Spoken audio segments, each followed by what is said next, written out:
Hello students, स्वागत है आप सभी का हमारे इस चैनल डीएनएस सेमेस्टर एग्जाम्स में।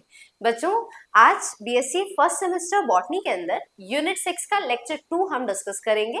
यूनिट फर्स्ट ऑलरेडी हमारे यूट्यूब पर अवेलेबल है, आप उसे जाकर देख सकते हैं। कुछ नहीं करना है आपको, जाके आपको हमारा चैनल सर्च कर लेना है और चैनल जैसे आप सर्च करेंगे उसमें आपको प्लेलिस्ट के सेक्शन में चले जाना है ना। प्लेलिस्ट के सेक्शन में आप जैसे ही जाते हैं, ये देखिए, ये इस तरह से हम इंटरफेस ओपन हो जाता है और ये आप प्लेलिस्ट के सेक्शन में चले जाते हैं तो देखिए सारी प्लेलिस्ट अलग अलग सब्जेक्ट्स की बनी हुई है ना। और इसी में आप थोड़ा और नीचे आएंगे तो आप लोग को यहाँ पर देखिए बीएससी फर्स्ट सेमेस्टर बॉटनी का प्लेलिस्ट बना हुआ है। इसको आप ओपन करेंगे तो जितनी भी क्लासेस अभी तक चली है वो सब आपको A to Z यहाँ मिल जाएगी, तो कहीं कुछ खोजने की जरूरत नहीं है। यहाँ पर आएंगे और सर्च करेंगे तो आपको सारी क्लासेस मिल जाएगी। आइए आज के इस लेक्चर को शुरू करते हैं। आज जो हम टॉपिक डिस्कस करेंगे ये है stages and types of disease cycle. Unit 6 का लेक्चर 2 है जो आज हम डिस्कस करने जा रहे हैं और इसमें हम लोग दो चीजें डिस्कस करेंगे। क्या क्या स्टेजेस होती है किसी भी डिजीज साइकिल की और उसके डिफरेंट टाइप्स कौन कौन से होते हैं, टाइप्स ऑफ डिजीज साइकिल कौन कौन से हैं। तो ये दोनों ही चीजों को हम देखेंगे। पिछले लेक्चर में मैंने बात की थी different type symptoms of diseases की, यानी अगर अलग अलग टाइप के डिजीज लगते हैं, रस्ट डिजीज लगता है, स्मट डिजीज लगता है, डैम्पिंग ऑफ डिजीज लगती है और गॉल डिजीज लगती है, तो कैसे पहचानेंगे। तो हमने देखा था कि कैसे पहचाना जाता है, सिम्टम्स क्या क्या होते हैं किसी भी प्लांट डिजीज के। आज हम लोग स्टेजेस और टाइप्स जानेंगे। तो प्लांट डिजीज की जो पूरी ट्रायंगल है, पूरी जो साइकिल है वो प्लांट डिजीज का एक ट्रायंगल कहा जाता है। क्या है ये ट्रायंगल है भाई? आप देख सकते हैं बच्चों, इस ट्रायंगल के अंदर आपको तीन चीजें लिखी हुई दिख रही है। पहला है पैथोजन, दूसरा है एनवायरमेंट और तीसरा है होस्ट। होस्ट कौन होता है? होस्ट हमारी होती है प्लांट बॉडी, है ना भाई। यहाँ पर जिसके अंदर डिजीज होती है उसको होस्ट कह रहे हैं, तो यहाँ पे हमारे इसके अकॉर्डिंग जो प्लांट है वो हमारा होस्ट बॉडी है।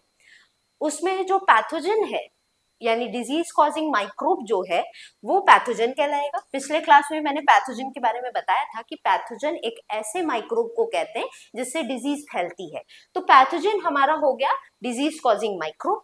और एनवायरमेंट क्या हो गया? एनवायरमेंट हमारा वो हो गया जिसके अंदर रहकर ये डिजीजेस फैल रही है। तो भाई इन दोनों के बीच में वो एनवायरमेंट होना चाहिए ना। अगर मैं कहती हूँ हवा ही नहीं है, पानी ही नहीं है, तो क्या इन्फेक्शन पैथोजन का होस्ट बॉडी में हो पाएगा? नहीं। तो ये तीनों के बीच एक रिलेशन दिखाता है डिजीज ट्रायंगल। ये कहता है कि भाई तीनों इंटरडिपेंडेंट टर्म है, इसके बिना ये पॉसिबल नहीं, इसके बिना ये पॉसिबल नहीं। अगर प्लांट बॉडी में कोई डिजीज होनी है तो वो उस एनवायरमेंट में होगी। ये तीनों को एक साथ डिजीज ट्रायंगल बोलते हैं, ठीक है। तो प्लांट डिजीजेस जो है इसको एक कॉन्सेप्ट से डिजीज ट्रायंगल से हम यही समझ रहे हैं कि यहाँ तीन फैक्टर्स हैं जो साथ में इंटरैक्ट करने चाहिए अगर प्लांट में डिजीज होनी है तो। और ये दो तीन फैक्टर्स कौन कौन से हो गए? पहला हमारा होस्ट यानी कि हमारा प्लांट बॉडी जिसमें डिजीज होगी, दूसरा वो पैथोजन जिससे डिजीज होती है यानी डिजीज कॉजिंग माइक्रोब, और तीसरा होने वाला है हमारा वो फेवरेबल एनवायरमेंट। अब मान लो कि ये डिजीज ट्रायंगल का आप मान लेते हैं एनवायरमेंट उतना रोल नहीं प्ले करता है। मैं कहती हूँ कि एनवायरमेंट जो है जो हमारा पैथोजन है, इस एग्जांपल में ले लेते हैं कि जो पैथोजन है जिससे डिजीज होनी है प्लांट में, वो पैथोजन ठंडे एनवायरमेंट में आता है इन्फेक्शन के लिए। अचानक से एनवायरमेंट बदल जाता है, बहुत गर्मी पड़ने लगती है, क्या उस गर्म एनवायरमेंट में पैथोजन सर्वाइव करेगा, झेल पाएगा उस जगह को? नहीं। तो ये पैथोजन क्या इस प्लांट बॉडी में इन्फेक्शन कर पाएगा, डिजीज कॉज कर पाएगा? नहीं कर पाएगा। इसीलिए कह रही हूँ कि भाई तीनों इंपॉर्टेंट है। होस्ट ही नहीं होगा तो पैथोजन और एनवायरमेंट रह के ही क्या कर लेगा जब प्लांट बॉडी ही नहीं मिलेगी उसको इन्फेक्शन के लिए। और मैं कहती हूँ ये दोनों अवेलेबल है, पैथोजन ही नहीं है तो डिजीज कैसे आगे बढ़ेगी? तो तीनों इंटर रिलेटेड टर्म्स है। तो होस्ट प्लांट इटसेल्फ है जो कि भाई यहाँ पर विक्टिम हो जाता है, जो कि कह सकते हैं डिजीजेस को लेकर सारी डिजीजेस जो है वो इस पे पड़ती है एनवायरमेंटल कंडीशन के हिसाब से। और यहाँ पर सारे प्लांट्स जो है वो एक रेंज होता है उनका कि किस तरह से वो किसी भी डिजीज उनके ऊपर लगेगी या नहीं लगेगी, ठीक है। पैथोजेंस जो है वही डिजीज कॉज करते हैं। डिजीज जो है प्लांट्स की वो ज्यादातर फंगस की वजह से होंगे, कुछ केसेस में बैक्टीरिया और वायरस की वजह से भी आप डिजीजेस देखने वाले हैं। हम कहते हैं अगर सही तरह का होस्ट नहीं मिला, जैसे कि आप लोग को पिछले यूनिट में मैंने एक टॉपिक पढ़ाया था, आप लोग को कौन सा एक टॉपिक था उसमें हम लोग ने पढ़ा था पक्सीनिया से होने वाली डिजीज, है ना। अब उस डिजीज के अंदर हमने देखा था कि भाई उस फंगस को, इस पक्सीनिया नाम की डिजीज को होने के लिए दो प्लांट की जरूरत पड़ती है, बारबेरी प्लांट और दूसरा वीट प्लांट। अब मैं कहती हूँ इन दोनों की जगह उसको मैंगो प्लांट मिल जाए। मान लो कि मिट्टी के अंदर ये फंगस है जिसके वजह से पक्सीनिया नाम की डिजीज वीट पे और बारबेरी प्लांट पर लगती है। मैं कहती हूँ ये दो प्लांट हमने लगाया ही नहीं उस जगह पे, हमने उसकी जगह मैंगो लगा दिया, क्या वो डिजीज फैल पाएगी? नहीं। तो इसीलिए सही तरह का होस्ट होना, सही तरह की कंडीशन में होना जरूरी है, तभी पैथोजेंस जो है वो डिजीज कॉज करेगा, नहीं तो नहीं कर पाएगा, है ना। सम पैथोजेंस वेरी स्पेसिफिक होते हैं कि किस होस्ट बॉडी पर या किस प्लांट बॉडी पर उन्हें इन्फेक्शन करना है ना। और कुछ ऐसे भी होते हैं जो ऑलमोस्ट हर तरह के प्लांट पर अटैक कर देते हैं। तो फेवरेबल इन्वायरमेंट जो है वो बताता है किस तरह का वेदर है जो चाहिए उस प्लांट, उस पैथोजन को उस जगह पे जिंदा रहने के लिए। जैसे ठंडी गर्मी का मैंने अभी जो आपको एग्जांपल दिया, तो फेवरेबल इन्वायरमेंट होना बहुत ज्यादा जरूरी है। फेवरेबल इन्वायरमेंट रहेगा तो डिजीज नहीं फैलेगी, है ना। तो ये होता है डिजीज ट्रायंगल, समझ रहे हैं। तो मैकेनिज्म जो होता है that contribute to pathogenesis, pathogenesis क्या हो गया? प्रोसेस ऑफ डिजीज, जिस तरह से डिजीज हो रही है उसको पैथोजेनेसिस कहा हमने। तो जो मैकेनिज्म है पैथोजेनेसिस के लिए वो होता है कि भाई हमने थोड़ा बहुत मॉडिफाई कर दिया डिजीज ट्रायंगल को bye eliminating one of the corners of the triangle. हम वो जो अभी डिजीज ट्रायंगल पढ़े हैं, होस्ट बॉडी, एनवायरमेंट और पैथोजन, उसमें से अगर हम किसी को एक्सक्लूड कर दें तो यहाँ क्या होगा? Lack of defence in the host, ठीक है। तो ये कह रहा है कि examples among many include the lack of defences in the host, किस तरह से होस्ट अपने आप को बचाएगा उससे, वो यहाँ पर लैक करेगा, वो चीज वहां पे नहीं रहेगी। एफिशिएंट स्पोर डिस्पर्सल, जो कि पैथोजन से किस तरह से वो स्पोर्स निकलेंगे, वेदर कंडीशंस जो है वो कैसी रहेगी, ठीक है। तो ये फैक्टर्स हैं जो कि यहाँ पर असर डालते हैं किस तरह से डिजीजेस होती है। तो डिजीज साइकिल जो है वो आपको समझ में आए कि किस तरह की डिजीज ट्रायंगल या डिजीज साइकिल होती है। तो डिजीज साइकिल बहुत ज्यादा नहीं, आपको शॉर्ट आंसर क्वेश्चन में आ सकता है, ठीक है। तो ये चीज है, आगे बढ़ते हैं। और नेक्स्ट टॉपिक है स्टेजेस।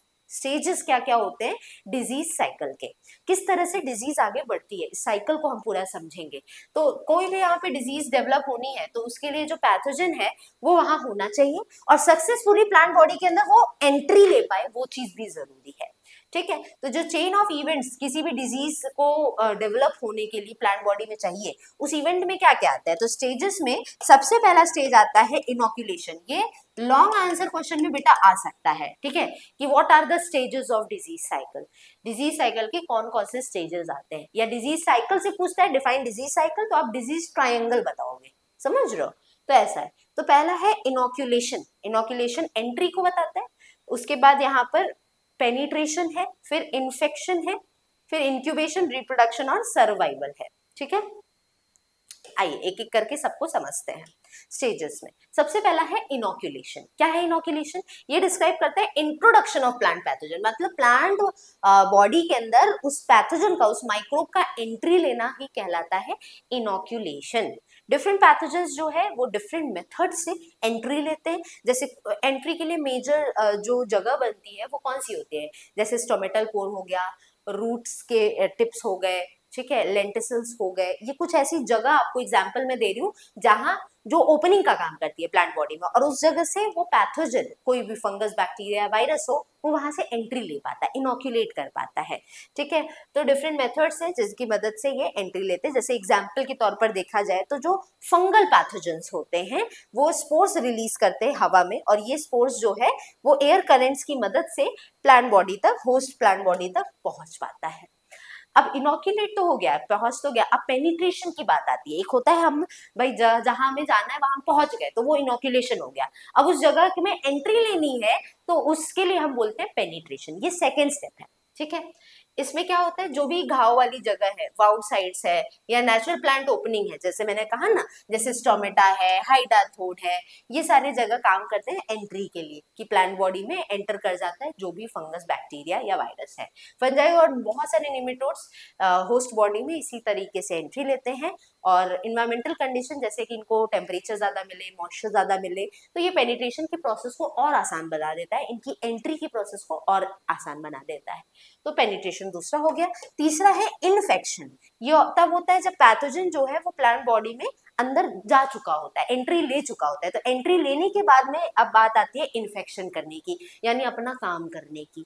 ठीक है, तो यहाँ पर ये प्लांट बॉडी के साथ में एक रिलेशनशिप बनाता है, पैरासिटिक रिलेशनशिप बनाता है। वायरस, बैक्टीरिया और बहुत सारे फाइटोप्लाज्मा जो होते हैं वो एक्टिवली पेनिट्रेट नहीं कर पाते हैं और वो धीरे धीरे एंट्री लेकर इन्फेक्शन यानी कि अपनी ही मात्रा, अपनी ही पॉपुलेशन को बढ़ाते हैं। इसको इन्फेक्शन करना कहते हैं। नेक्स्ट है चौथा स्टेप। चौथा स्टेप है इंक्यूबेशन। जैसे ही एक बार ये प्लांट बॉडी के अंदर गए हैं तो पैथोजन जो है वो एक रेस्टिंग पीरियड में जाता है। इंक्यूबेशन मतलब होता है ना रेस्टिंग पीरियड, जहां ये आराम करेगा कुछ देर। जैसे आप कभी घूमने कहीं जाते हो तो बड़ी लंबी जर्नी अगर है जाने की, तो आप पहले बोलते हो भाई थोड़ा आराम कर ले, थोड़ा एक बार अच्छी नींद ले ले, फिर घूमा जाएगा। तो ये वही काम कर रहा है, ये इंक्यूबेशन पीरियड में चला गया, रेस्टिंग पीरियड में चला गया। ये अपना काम करने से पहले लेटेंट रह रहा है, यानी इनएक्टिव रह रहा है कुछ समय के लिए, जब तक ये डिजीज शुरू करेगा उससे पहले का। अब इसका काम शुरू होता है। इसका काम असली क्या है? रिप्रोडक्शन। देखो बच्चों, अगर कोई भी माइक्रोब इन्फेक्शन करता है प्लांट बॉडी में या ह्यूमन बॉडी में मान लो, तो इसमें इन्फेक्शन का मतलब होता है ना वो अपनी बॉडी को हमारी बॉडी में बढ़ाएगा। जैसे कोई बैक्टीरिया हमारी बॉडी में है तो इसका मतलब हमारे बॉडी में वो बैक्टीरिया का नंबर ज्यादा बढ़ रहा है। अगर मान लो मलेरिया हुआ है किसी को, तो मलेरिया हुआ है तो इसका मतलब हमारी बॉडी में कोई दिक्कत नहीं हुई है। इसका साफ मतलब ये है कि हमारी बॉडी में मलेरिया के जो जिसके वजह से होता है डिजीज, ये यानी मच्छरों की वजह से होता है, उसके स्पोर्स, उसके लार्वा हमारे ब्लड में है। इसका मतलब ये है। तो इन्फेक्शन का यही मतलब होता है। रिप्रोडक्शन ही एक तरीका बनता है जिससे कोई भी पैथोजन, कोई भी डिजीज कॉजिंग माइक्रोब हमारे बॉडी में आता है। तो प्लांट पैथोजेंस जो है सेक्सुअली और सेक्सुअली दोनों तरीके से रिप्रोड्यूस करते हैं और पैथोजन पर डिपेंड होते हैं, उसी पर निर्भर रहते हैं। ठीक है, तो असेक्सुअल सेक्सुअल दो तरीके होते हैं रिप्रोडक्शन के, तो दोनों में से कोई भी तरीके अपना सकते हो। प्लांट बॉडी के अंदर ये रिप्रोड्यूस करते हैं, यानी यही असली इन्फेक्शन पीरियड है ना। इसी से ये अपनी पॉपुलेशन बढ़ाएंगे। और अब आखिरी आता है सर्वाइवल, यानी कि अब उस जगह पे इनको रहना है। ठीक है, तो प्लांट पैथोजेंस जो है सर्वाइव करते हैं बहुत समय तक, जब तक यहाँ पे इनको अनफेवरेबल वेदर कंडीशन मिलते हैं। जैसे ब्राउन स्पॉट है, एक डिजीज है जो कि एक फंगल पैथोजन से होता है, जो कि ये स्पोर्स बनाता है और दैट आर डार्क कलरेशन, जो कि डार्क कलर के होते हैं और ये रिड्यूस करते हैं यूवी लाइट को। यूवी लाइट जितना ये सेल तक पहुंच पाए उसको ये रोकते हैं, reduces the amount of UV light penetrating, और इससे सेल की डेथ को रोकते हैं। तो सोचो ये जो स्पोर है ये अपने आप में यूवी रेज के एब्जॉर्प्शन को रोक रहा है, क्योंकि यूवी रेज अगर गया ना तो उससे क्या होगा, सेल की डेथ हो जाती है और इससे क्या होगा, प्लांट बच जाएगा। लेकिन ये अपने फंगस को अपने आप की ग्रोथ के लिए क्या करते हैं, इस तरह के स्पोर्स बनाते हैं जिससे यूवी रेज अंदर जा ही नहीं पाता है और इनकी डेथ नहीं होती है। और इसे सोयाबीन सिस्ट हो गया, निमेटोड की वजह से होता है, जो अपने अंडे जो है वो क्यूटिकल के अंदर देते हैं। ठीक है, क्यूटिकल केसिंग होती है प्लांट बॉडी में, उसके अंदर देते हैं। ये जो क्यूटिकल केसिंग है बहुत हार्ड होती है और इससे कोई भी माइक्रोब जो है वो केमिकल जो है वो एग तक नहीं पहुंच पाता है, जिससे ये सर्वाइव करते हैं। मतलब एक होता है ना कि भाई यहाँ पर पहुंचे, रिप्रोडक्शन किए, लेकिन अब सर्वाइवल की बात आती है। किसी जगह अगर आपको रहना है तो वहां पर आपको और भी डिफरेंट तरीके के तरीके अपनाने पड़ेंगे। एक होता है आप गए, घूमे, जगह देखी, चले आए वापस अपने घर में, लेकिन एक वो बात होती है जहां आप गए, घूमे और वहीं रहे। तो ये वही बात हो रही है, सर्वाइवल अब करना है। जहां पे ये पैथोजन गया है प्लांट बॉडी में, इसको वहीं पर जिंदा रहना है, सर्वाइव करना है आगे के लिए। तो इस तरीके से ये सर्वाइवल करता है। अलग अलग तरीके हैं सर्वाइवल के। तो बच्चों समझ में आया सबको स्टेजेस ऑफ साइकिल? ठीक है, तो सबसे पहले क्या हुआ, इनोक्यूलेशन, जहां पे वो प्लांट बॉडी तक पहुंचा। दूसरा एंट्री लिया यानी पेनिट्रेशन। तीसरा इन्फेक्शन के लिए पहुंचा। चौथा अभी रेस्टिंग पीरियड में रहा, इंक्यूबेशन। फिर पांचवा रिप्रोड्यूस किया और छठा जहां पर ये अपने आप को सर्वाइव करने के लिए तरीके अलग अलग अपनाया। आखिरी टॉपिक आता है टाइप्स ऑफ डिजीज साइकिल। ठीक है, अब टाइप्स देख लेते हैं, क्या क्या टाइप्स है डिजीज साइकिल के। तो बच्चों ये बहुत ज्यादा इंपॉर्टेंट क्वेश्चन है, वेरी वेरी इंपॉर्टेंट। ये कई बार आपके सेमेस्टर एग्जाम में आया है क्वेश्चन कि डिजीज साइकिल के टाइप्स बताइए। तो तीन टाइप्स आपको बताऊंगी, तीनों टाइप्स को देख लेते हैं। ठीक है, तो डिजीज जो है यहाँ पे कोई भी स्टेप अगर स्किप होती है, जैसे हमने सारे स्टेप्स देखे डिजीज साइकिल के, तो उनमें से कोई भी स्टेप अगर स्किप होती है तो डिजीज जो है वो उतना अच्छे तरीके से काम प्लांट पे नहीं कर पाता है। ठीक है, और नोइंग और अंडरस्टैंडिंग डिजीज साइकिल जो है वो बहुत जरूरी है, डिजीज को कंट्रोल करना, डिजीज को रोक पाना प्लांट बॉडी में। तो there are two types of disease cycle, दो टाइप्स अभी हम देखने वाले हैं। अच्छा, एक है मोनोसाइक्लिक प्लांट डिजीज और दूसरा है पॉलीसाइक्लिक प्लांट डिजीज। मोनोसाइक्लिक और पॉलीसाइक्लिक, पहले तो इस वर्ड को समझते हैं है क्या। अगर टाइप्स आता है तो यही लिखना है। मोनो का मतलब होता है बेटा वन, और पॉली का मतलब होता है मोर देन 3, 3 से ज्यादा। तो ये दोनों, और साइक्लिक का मतलब एक साइकिल में। तो मोनो और पॉलीसाइक्लिक क्या होता है, जब पैथोजन जो है वो अपनी पूरी जीवन साइकिल को, पूरी अपनी जीवन काल को, अपने पूरी लाइफ साइकिल को सिर्फ ओनली वन और part of disease cycle is able to complete only one or a part of disease cycle in 1 year, then they are called monocyclic pathogen or the disease is monocyclic। जब pathogen जो है वो सिर्फ एक या एक disease cycle के एक हिस्से को एक साल में जब कंप्लीट कर पाते हैं तो इसको मोनोसाइक्लिक पैथोजन, और इस डिजीज को मोनोसाइक्लिक कहते हैं। इस डिजीज में होता क्या है कि जो पैथोजन है वो डेवलप करता है एक पहला इन्फेक्शन, जैसे प्राइमरी इनोक्यूलम कहते हैं, जो कि ओनली इनोक्यूलम माना जाता है, जो कि पूरे सीजन भर के लिए काम करेगा। इनोक्यूलम मतलब जो इन्फेक्शन का काम करेगा। अभी थोड़ी देर पहले इनोक्यूलम और भी बताया था, ठीक है। अब सेकेंडरी इनोक्यूलम और सेकेंडरी इन्फेक्शन टोटली इनमें नहीं होता है प्रेजेंट, यानी पहला इन्फेक्शन जो होगा वही इन्फेक्शन प्लांट पे काम करेगा, उसके आगे और कोई इन्फेक्शन नहीं, ठीक है। जैसे एग्जाम्पल में स्मट डिजीज है तो लूज स्मट ऑफ व्हीट है, इसका कॉजल ऑर्गेनिज्म अस्टिलैगो है। रूट रॉट है, ये यहाँ पे टर्मरिक है में होता है, कॉजल ऑर्गेनिज्म इसका पाइथियम है, और वैस्कुलर विल्ट है। तो ये सारे डिजीजेस हैं। अब आता है polycyclic disease. Polycyclic plant disease में क्या होता है, यहाँ पे पैथोजन जो है वो कंप्लीट करता है एक से ज्यादा जनरेशन, जैसे 2 से 30 जनरेशन कंप्लीट करता है एक ग्रोइंग सीजन में। सिर्फ एक साइकिल कंप्लीट किया तो मोनोसाइक्लिक कहा, एक सीजन में 2 से 30 साइकिल कंप्लीट किया, एक से ज्यादा जनरेशन अपनी चला पाया तो पॉलीसाइक्लिक डिजीज हुई। यानी एक डिजीज कॉजिंग माइक्रोब की जब एक ही साइकिल चल पाए एक सीजन में तो मोनोसाइक्लिक, और किसी एक डिजीज कॉजिंग माइक्रोब यानी पैथोजन की एक से ज्यादा साइकिल चल पाए, 2 से मैंने ज्यादा ही बताया ना पॉली में, तो 2 से देखो 30 साइकिल चल पाए एक सीजन में तो वो पॉलीसाइक्लिक है, ठीक है। और डिजीज को पॉलीसाइक्लिक कहते हैं। यहाँ पे जो इनोक्यूलम है वो मल्टीप्लाई होता है, कई बार इन्फेक्शन आगे बढ़ता है, जैसे लीफ स्पॉट है तो ब्राउन स्पॉट ऑफ डिजीज है, राइस में होता है। इसका कॉजल ऑर्गेनिज्म हेलमिंथोस्पोरम ओराइजी है। लेट ब्लाइट ऑफ पोटैटो है, कॉजल ऑर्गेनिज्म इसका फाइटोप्थोरा इन्फेस्टेंस है। पाउडरी मिल्ड्यू है जो कि क्यूकम्बर वगैरह में होता है, कॉजल ऑर्गेनिज्म इसका एरिसिफी है। तो ये डिफरेंट डिफरेंट आपको ये एग्जांपल्स जो दे रहे हैं ना बहुत इंपॉर्टेंट है, ये पॉलीसाइक्लिक दिखाते हैं, यानी ये एक ही सीजन में मल्टीपल प्लांट्स को इन्फेक्ट करके अपनी साइकिल आगे बढ़ा सकते हैं। जबकि ये वाले जो जितने मैंने एग्जांपल्स लिए हैं पाइथियम वगैरह के, जैसे रूट रॉट हो गया और यहाँ पे स्मट डिजीज हो गया, ये मोनोसाइक्लिक डिजीजेस शो करते हैं, ठीक है। तो इसको याद रखेंगे। तो इसके अलावा है पैथोजेनेसिस। पैथोजेनेसिस क्या होता है बेटा, पैथोजेनेसिस यानी process of causing disease. Pathogen कौन थे, जो डिजीज कॉज करते हैं, तो उसके प्रोसेस को, प्रक्रिया को पैथोजेनेसिस कहेंगे, बड़ा सिंपल सा है। तो ये चेन ऑफ इवेंट्स है जिससे यहाँ पे डिजीज डेवलप होती है होस्ट बॉडी में, और आगे चल के यहाँ पर पहले ये प्लांट बॉडी के साथ में इन्फेक्शन, पैथोजन जो है वो कांटेक्ट में आता है पहले प्लांट बॉडी के साथ में, और उसके बाद में ये होस्ट बॉडी के साथ में इन्फेक्शन दिखाता है। तो इन्फेक्शन प्रोसेस जो है इसमें 3-4 स्टेजेस आते हैं, जैसे एडहेशन, पेनिट्रेशन और कॉलोनाइजेशन। जैसे अगर पैथोजेनेसिस आता है एग्जाम में कि पैथोजेनेसिस क्या है और इसके डिफरेंट स्टेप्स क्या होते हैं, तो पैथोजेनेसिस यानी cause, process of causing disease. तो डिजीज कॉज करने के लिए पहले चिपकना होगा, माइक्रोब को प्लांट बॉडी से जुड़ना होगा, चिपकना होगा, इसको एडहेशन कहते हैं। फिर एंट्री लेनी होगी यानी पेनिट्रेशन होगा, फिर अपने कॉलोनी को बढ़ाना होगा, अपने ग्रुप को बढ़ाना होगा, जिसे कॉलोनाइजेशन कहेंगे। तो वही चीज है। तो सबसे पहले ये एडहेशन करेगा, यानी कोई भी जैसे फंगस है, बैक्टीरिया है, ये प्लांट बॉडी से पहले जुड़ेगा तो इसको हम एडहेशन कहते हैं। तो बहुत सारे फंगस जो है वो सॉलिड सबस्ट्रेटम वगैरह के साथ जुड़कर एक ट्यूब बनाते हैं और उस ट्यूब के माध्यम से ये इन्फेक्शन करते हैं, एंट्री लेने की कोशिश करते हैं, तो एडिशन इसी को कहते हैं।